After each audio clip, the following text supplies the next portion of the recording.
हाँ, तो अभी तक हमने क्या देखा कि हमें 25 पेज नंबर पर 3 इक्वेशन दे रखी थी, तो उनके सामने कुछ इंटरसेक्ट, कोइंसाइड, है ना? और पैरेलल करके कुछ लिखे थे, उनके ग्राफिकल, है ना? ग्राफिकल प्रॉपर्टी लिखी थी, तो हमने ये बता दी कि ये इंटरसेक्ट होगा तो यूनिक सॉल्यूशन होगा या ये वो ग्राफ के अकॉर्डिंग बताया था। लेकिन अगर आपसे कोई 2 इक्वेशन दे दी जाए, देखो मेरी बात को ध्यान से सुनना, हमने ग्राफ के अकॉर्डिंग बता दिया कि अगर कहीं कैसे कोई ग्राफ है, 2 लाइनें इंटरसेक्ट कर रही हैं, तो केवल क्या होगा वो मतलब उनका जो सॉल्यूशन होगा यूनिक सॉल्यूशन होगा। लाइन कैसी होंगी? इंटरसेक्टिंग लाइनें होंगी और पॉइंट कैसे? कंसिस्टेंट। दूसरी दूसरी जो हमने पढ़ी थी वो क्या थी कि मान लो कोई अगर इक्वेशन की एक लाइन है और दूसरी जो इक्वेशन है उसकी भी लाइन उसी के ऊपर से जा रही है, तो सॉल्यूशन कितने होंगे? मैनी सॉल्यूशन होंगे। लाइन कैसी होंगी? कोइंसाइड लाइन यानी कोइंसिडेंट लाइन होंगी और उनके जो सॉल्यूशन होंगे वो कैसे रहेंगे? इनफाइनाइटली मैनी सॉल्यूशन और पॉइंट भी कैसे रहेंगे? कंसिस्टेंट। अब तीसरी बात हमने क्या पढ़ी ग्राफ के अकॉर्डिंग कि कोई दो लाइनें कैसी हैं एक दूसरे के पैरेलल हैं, ठीक है? तो उनके सॉल्यूशन कितने रहेंगे? तो हमने पढ़ा उनके सॉल्यूशन नो सॉल्यूशन रहेगा। लाइन कैसी होंगी? पैरेलल लाइन होंगी, पॉइंट इनकंसिस्टेंट। ठीक, हमने ये ग्राफ के अकॉर्डिंग तो समझ लिया, लेकिन अगर हमें कहीं 2 इक्वेशन दे दी जाए और पूछा जाए कि बताओ ये कैसी लाइन है, ये कंसिस्टेंट है या इनकंसिस्टेंट है ना? इनके कितने सॉल्यूशन हैं, तो आप कैसे बताओगी? केवल बिना ग्राफ बनाए। तो कैसे बताओगे? तो सुनो, हम इन्हीं इक्वेशन को दोबारा ले लें। सुनो, तो हमारे पास जो इक्वेशन दे रखी थी वो क्या दे रखी थी? पहली इक्वेशन देखो सुनना, x minus two Y is equal to zero. भले ही इंट्रोडक्शन बड़ा हो जाए लेकिन सुनना, एंड क्या दे रखा है? 3x minus 4y minus 20 is equal to zero. पहली चीज क्या हम क्या पढ़ रहे हैं? लीनियर इक्वेशन इनटू वेरिएबल, ठीक? और लीनियर इक्वेशन इनटू वेरिएबल्स की जनरल फॉर्म होती है वो क्या होती है बेटा? सुन लो, इसकी जनरल फॉर्म होती है वो a1x plus b1y plus c1 and a2x plus b2y plus c2। तो ये इसकी क्या होती है? एक जनरल फॉर्म होती है जिससे हम क्या करते हैं? कोई भी इक्वेशन को इससे कंपैरिजन कराते हैं, ठीक है? क्या कराते हैं? कंपैरिजन कराते हैं। तो इसका कंपैरिजन हम इसके साथ कराएंगे और इसका कंपैरिजन हम इसके साथ कराएंगे। तो क्या देखो इधर, अब a1 की वैल्यू कितनी निकल आएगी यहाँ से?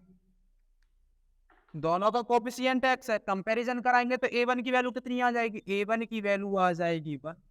ऐसे ही b1 की वैल्यू कितनी आ जाएगी? b1 की वैल्यू आ जाएगी -2। ऐसे ही c1 की वैल्यू, अब c1 तो कुछ है ही नहीं, तो c1 की वैल्यू क्या लिख देंगे हम? 0, ठीक है? अब इधर देखो a2 की वैल्यू कितनी आ जाएगी? a2 की वैल्यू आ जाएगी, एंड लाओ एंड लो, a2 की वैल्यू क्या आ जाएगी? a2 की वैल्यू आ जाएगी 3, b2 की वैल्यू क्या आ जाएगी? -4। फिर देखो c2 की वैल्यू कितनी आ जाएगी? -12, ठीक है? अब कंपैरिजन का अब आपको इस तरीके से सोचना है क्या कि a1 upon a2 is equal to b1 upon b2। एक बार फिर से देखो कंपैरिजन करके कि क्या है? a1 की वैल्यू 1, a2 की वैल्यू अपॉन 3। फिर रखो इज इक्वल टू लगा दो, b1 की वैल्यू 2, b2 की वैल्यू 1 अपॉन वो माइनस का 4 कट जाएगा, ये कितना आ जाएगा? 1 अपॉन माइनस का 2। तो यहाँ क्या हो गया? यहाँ हमने ये देखा कि ये a1 अपॉन a2 हो गया अपॉन 3 और ये हो गया b1 अपॉन b2 यानी कि -2। तो यानी कि a1 अपॉन a2 और b1 अपॉन b2 के क्या नहीं है? इक्वल नहीं है। क्या नहीं है? इक्वल नहीं है। जब ये इक्वल नहीं है तो हमें ये c1 अपॉन c2 इक्वल देखने की यानी इसके बराबर देखने की तो जरूरत ही नहीं है, क्योंकि हमें शुरुआत में क्या पता चल गया कि a1 अपॉन a2 मतलब बराबर नहीं है किसके? b1 अपॉन b2 के। तो हम तो ये पार्ट तो देखेंगे ही नहीं फिर। तो हमें यहाँ से क्या पता चलेगा? बस आपको अगर ये इतना चीज पता चल जाए, फिर से सुनो, अगर आपको शुरुआत में ही क्या करके हमारे पास, सुनो फिर से, हमारे पास ग्राफ के अकॉर्डिंग हम नहीं देख रहे हैं, अपने जो अलजेब्रिक एक्सप्रेशन के अकॉर्डिंग देख रहे हैं कि हम कैसे पहचानेंगे। सुनो, हमें कोई 2 इक्वेशन दे रखी हो और इन दो इक्वेशन की जनरल फॉर्म होती है, अगर उससे उनको कंपैरिजन करा दें तो हमें A1 B1 C1 और A2 B2 C2 की वैल्यू पता चल जाएगी। फिर हमें ये देखना है क्या A1 upon A2 B1 upon B2 के इक्वल है। अगर ये दोनों इक्वल हो जाए फिर हमें क्या देखना है कि ये जो दोनों चीज़ें हैं क्या ये C1 अपॉन CD के इक्वल है। लेकिन अगर शुरुआत में ही ये इक्वल नहीं दिखाएं तो हमें ये चीज़ तो देखने की ज़रूरत है ही नहीं।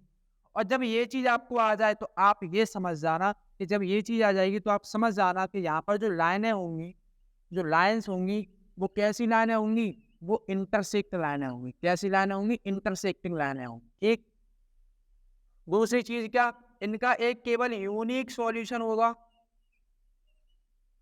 समझ गए ना?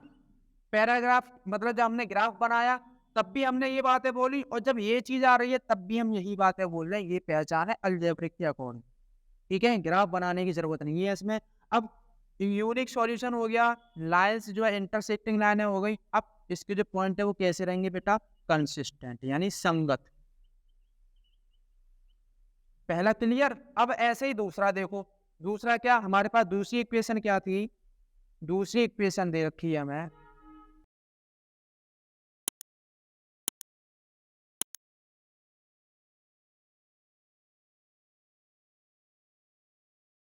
दूसरी इक्वेशन दे रखी है हमें 2x plus 3y minus 9 is equal to 0 and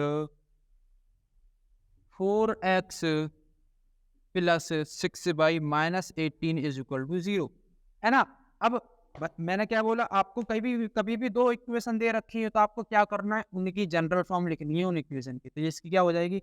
a1x plus b1y plus c1 is equal to 0 and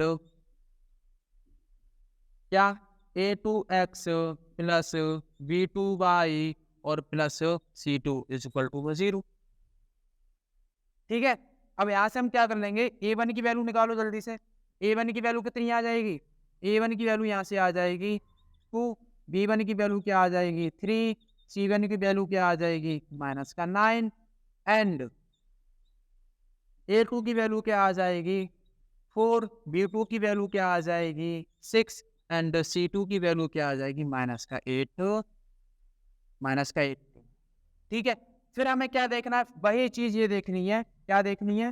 कि ये वाली कि अगर a1 a2 के इक्वल है, वो a1 a2 इक्वल है किसके? b1 b2 के, तो ये दोनों चीजें किसके इक्वल होनी चाहिए? c1। अगर ये दो, अगर मान लो कि यहाँ पर कोई भी चीज इक्वल नहीं होती है तो ये चीज हम सेटिस्फाई नहीं करें। अगर ये चीज सेटिस्फाई हो जाती है तब इसको देखेंगे क्या ये इक्वल है या नहीं। तो सुनो अब एक बार देखते हैं कि क्या रिजल्ट आता है। अगर ये वाली फॉर्म बनेगी तो लाइनें कैसी होगी? इंटरसेक्टिंग। अगर इससे डिफरेंट बनेगी तो देखते क्या होगा। सुनो यहां हम देखेंगे, कंपैरिजन कराओ a1 अपॉन a2 का, इससे करा रहे हैं b1 अपॉन b2 से। तो वैल्यू रखना है इसकी, वैल्यू रखो। a1 की वैल्यू कितनी है 2, a2 की वैल्यू कितनी है 4, कितनी है 4। ठीक है। इक्वल करा रहे हैं किसके? b1 की वैल्यू कितनी है 3, b2 की वैल्यू कितनी है। इनको काटना 2 1 जा 2, 2 2 जा 4, 3 1 जा 2 और 3 2 जा 4। तो यानी ये क्या हो गया? यानी कि 1/2 और इज इक्वल टू में क्या आ गया 1/2। यानी कि ये वाला मेथड तो बिल्कुल ठीक हो गया। ये वाला मेथड क्या हो गया? बिल्कुल ठीक हो गया। अब जब ये दोनों आपस में बराबर हो जाए तब हम क्या देखेंगे? अगला वाला स्टेप देखेंगे, क्या ये C1 C2 के इक्वल है। तो जब हमने यहाँ पर क्या लिख लिया C1 अपॉन C2, तो हम यहाँ पर भी क्या लिखेंगे C1 अपॉन C2। C1 की वैल्यू कितनी है -9 और अपॉन में कितना है -18। फिर से देखो माइनस से माइनस खत्म, 9 1 जा 9 और 9 2 जा 18। अब हमें यहाँ क्या पता चल गया कि 1/2 ये भी बराबर है 1/2 के और ये भी बराबर है 1/2, है ना। तो यानी हमें तीनों रिजल्ट पता चल गए। क्या पता चल गए? ये चीज सामने आ गई। a1 upon a2 b1 upon b2 के बराबर है और b1 अपॉन b2 किसके बराबर है? c1 upon c2। तो कहने का मतलब क्या है? जब आपको ये वाली फॉर्म देखने को मिले, आप ग्राफ नहीं बनाओगे, अगर ये वाली फॉर्म देखने को मिले तो आप ये कहना क्या कि ये जो लाइनें होंगी वो कैसी लाइनें होंगी? ये जो लाइनें होंगी वो कोइंसिडेंट लाइनें होंगी।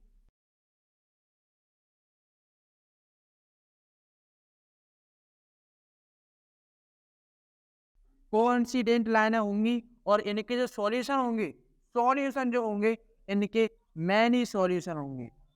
ऐसे लिखो, इनफाइनाइटली मैनी सॉल्यूशन।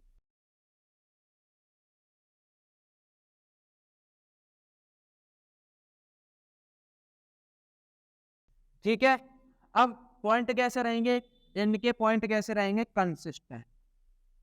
और जब हमने ग्राफ से देखा था, ग्राफ से भी तो यही देखा था, यही चीजें तो जानी थी। Point consistent, many solution and line कैसी, कोइंसिडेंट लाइन। समझ गए आप? ठीक है, अब कौन सी फॉर्म दिखे, जब ये वाली फॉर्म दिखे तब आप ये बातें बोलोगे, और जब ये वाली फॉर्म दिखे तब आप ये बात बोलोगे। कब? जब इनकी जनरल फॉर्म से इक्वेशन को कंपैरिजन कराओगे तब। ठीक है, इतना चीज समझ में आई? ओके, अब हम तीसरी और इक्वेशन देख लेते हैं, फिर हमारा ये कॉन्सेप्ट खत्म।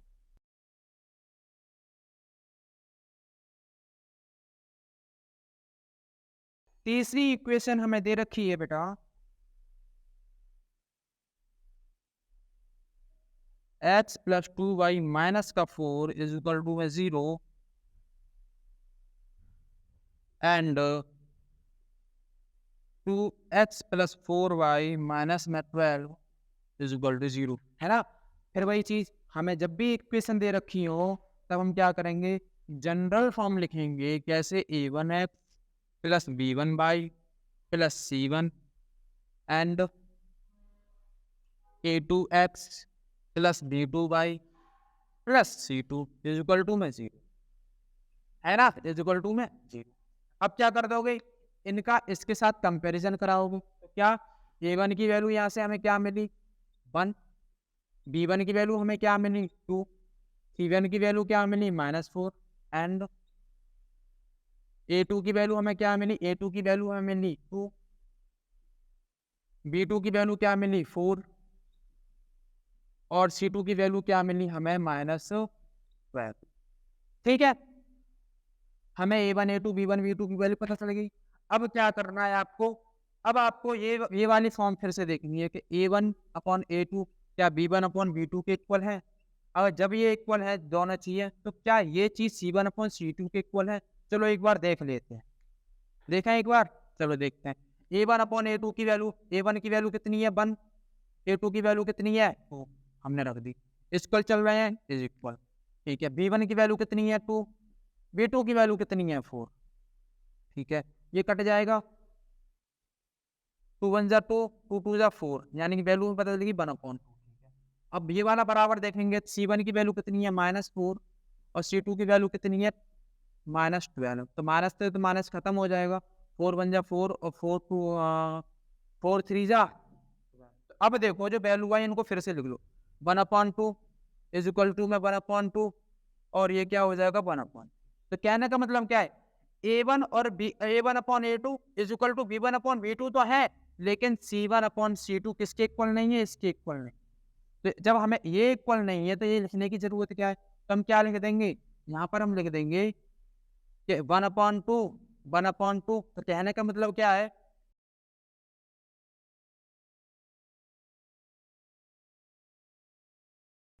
हाँ नहीं है ना, तो ये क्या है, यानी ये हाँ पूरा लिखना है इसको। कैसे, ये क्या है, a1 अपॉन a2 था इज इक्वल टू क्या था, ये b1 अपॉन b2 था। अब ये इक्वल नहीं था किसके, c1 अपॉन c2। तो सुनो, जब भी आपको ऐसी फॉर्म मिले तब आप क्या बोलोगे, तब आप फिर से क्या बोलोगे, लाइन कैसी होंगी, ऐसी फॉर्म मिले तो बोलोगे बिना देखे, लाइन जो है पैरेलल लाइन होगी। ठीक है, इनके सॉल्यूशन कितने हो सकते हैं, तो इनके जो सॉल्यूशन होंगे वो नो सॉल्यूशन, बताया था ना ग्राफ के अकॉर्डिंग। तो ये चीज अलजेब्रिक, वो सॉल्यूशन। ठीक, पॉइंट कैसे रहेंगे, इनकंसिस्टेंट, क्योंकि एक दूसरे को काटेंगे ही नहीं तो कंसिस्टेंट कहाँ से हो जाएंगे, कंसिस्टेंट। तो ये तीनों चीज हमें देखने को, तो बात समझ गए ना आप। तो ये थी चीज। अब अगर हमें क्वेश्चन भी दे दिए जाए ना तो हम इस तरीके से पता कर लेंगे, वो जो भी पूछे कि कैसी लाइनें होंगी बता देंगे, ऐसी लाइनें होंगी किसके अकॉर्डिंग, इसके अकॉर्डिंग। जब ये चीज देखने को मिलेगी तो ये 3 चीज आए, जब ये चीज देखने को मिलेगी तो ये 3 चीज आएंगी, जो पहले वाली बताई थी उसके अकॉर्डिंग वो 3 चीज आएंगी। ठीक है ना, तो ये था। अब फिर से मैं एक बार शॉर्ट में दिख दूं, शॉर्ट में एक टेबल बना के लिख दूं आपको, कैसे, शुरू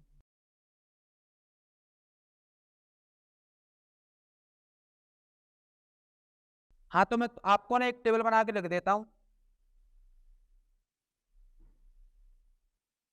सुनो, मान लो हमारे पास क्या है,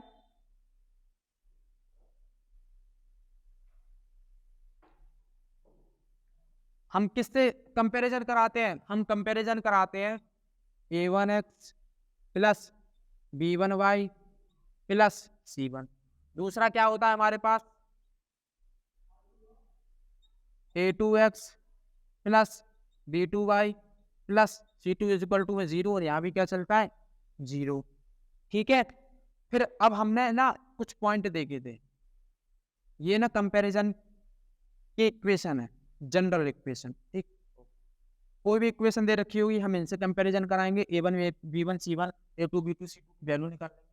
अब इसके निकालने के बाद फिर आपको वैल्यू निकालने के बाद, अगर आपको ना कुछ, फिर से मैं रिपीट कर रहा हूँ, टेबल बनाता हूँ, अगर आपको कुछ ऐसे देखे a1 अपॉन a2 इक्वल नहीं है b1 अपॉन b2 के, तो आपको क्या बोलना है? पहला, तो आपको पता है क्या बोलना है? तो आपको ये बोलना है जो लाइनें होंगी वो लाइनें कैसी होंगी? इंटरसेक्टिंग लाइनें होंगी। इंटरसेक्टिंग लाइनें होंगी। कैसी लाइनें होंगी? इंटरसेक्टिंग लाइनें होंगी। और सॉल्यूशन उनका कैसा होगा? तो उनका जो सॉल्यूशन होगा वो यूनिक सॉल्यूशन होगा, केवल एक ही सॉल्यूशन होगा। ठीक है, और जो पॉइंट होंगे वो कैसे होंगे? कंसिस्टेंट। कैसे होंगे बेटा? कंसिस्टेंट। समझ गए? इतना समझ गए? जब ऐसी फॉर्म आपको देखने को मिले, कोई पूछे आपसे कि बताओ अगर ऐसी फॉर्म है तो लाइन कैसी होंगी, तो बोल दोगे आप इंटरसेक्टिंग। ये फॉर्म है तो बताओ सॉल्यूशन कितने होंगे, तो यूनिक सॉल्यूशन। जब ये फॉर्म है तो बताओ पॉइंट कैसे होंगे, तो बोल दो कंसिस्टेंट, निश्चित। अब दूसरी फॉर्म आपको कैसे देखना को मिले? दूसरी फॉर्म अगर आपको a1 upon a2 is equal to b1 upon b2, और ये भी क्या देखने को मिल जाए? c1 upon c2। क्या देखने को मिल जाए? c1 अपॉन c2 के, तब आप क्या बोलोगी? फिर से क्या बोलोगे? कि जो लाइनें होंगी वो कैसी लाइनें होंगी? कोइंसिडेंट। कैसी लाइनें होंगी बेटा? कोइंसिडेंट लाइनें होंगी। और इनके जो सॉल्यूशन होंगे वो कैसे होंगे? Infinitely many solution.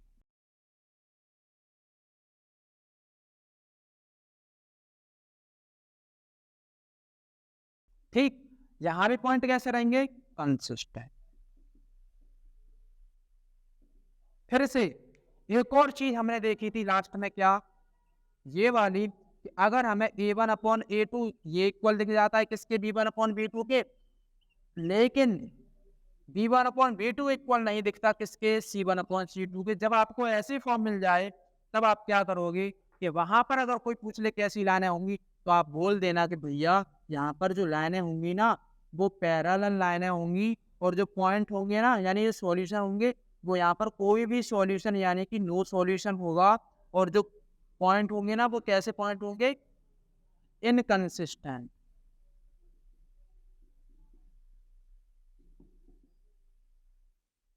तो ये था हमारा आज का मेन टॉपिक। समझ गए? समझ गए ना? इसके लिए कैसा होना चाहिए? अब आप समझ ही गए होगे, या मैं इधर बना दूं। इसके लिए जो ग्राफ होगा वो कुछ ऐसा करका होगा, ऐसे करके, ऐसे ऐसे कोई ग्राफ, ऐसे मतलब यहाँ पर आ देता हूँ। इसके लिए कोई ग्राफ होगा, वो कैसे होगा? कोई दो लाइनें ऐसे आपस में कैसे करेंगे? इंटरसेक्ट। तो हम बोल देंगे ये वाली फॉर्म आएगी, ये नाम। इसके लिए जो ग्राफ होगा वो कैसा होगा? मान लो ये एक्स एक्सिस, ये वाई एक्सिस, और जो ग्राफ होगा इसके लिए कैसा होगा? एक ही लाइन के ऊपर दूसरी लाइन चली जाएगी। एक ही लाइन के ऊपर क्या चली जाएगी? दूसरी लाइन चली जाएगी। तो ये चीज आएगी। और इसके लिए कैसा ग्राफ होगा? तो इधर देखेंगे हम क्या, कि एक लाइन दूसरी लाइन के कैसी रहेगी? पैरेलल, एकदम रेल की पटरी की जैसी, कभी भी नहीं मिलेगी।